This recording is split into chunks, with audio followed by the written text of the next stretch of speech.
मुसळधार पावसामुळे केरळमधील अनेक भागामध्ये पूर आलेला असतानाच आता उत्तर भारतात देखील अशीच परिस्थिती निर्माण झाली आहे।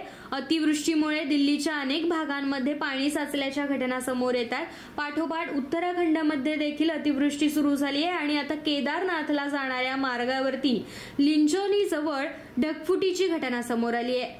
यामुळे काही क्षणात मंदाकिनी नदीची जलपातळी वाढली आहे। ढग फुटल्याने ओढे नाले तुडुंब भरून वाहू लागलेत। अनेक भागांमध्ये पाणी साचलं असलं तरी अद्याप कोणत्याही प्रकारची जीवितहानी झाली नसल्याचं वृत्त समोर आलंय। मात्र केदारनाथला जाणारी पदयात्रा विस्कळीत झाली आहे। पदयात्रेच्या मार्गावरच ढग फुटल्याने 50 ते 200 तीर्थयात्रेकरू आता अडकल्याचं वृत्त समोर आलंय। या पदयात्रेतील मार्ग असलेल्या परिसरामध्ये भूस्खलन होऊन रस्त्याच्या 30 मीटरचा भाग दुर्घटनाग्रस्त झालाय।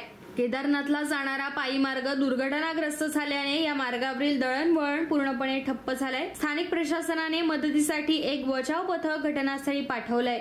केदारनाथमधील रात्रभर सुरू असलेल्या मुसळधार पावसामुळे लिंचोली आणि महाबली भागात झालेल्या भूस्खलनानंतर मंदाकिनी नदीपात्रात मोठे मोठे दगड पडल्याने नदी आता एखाद्या झऱ्या एवढी झालीय। गौरीकुंडामधील गरम पाण्याचं कुंड वाहून गेलंय।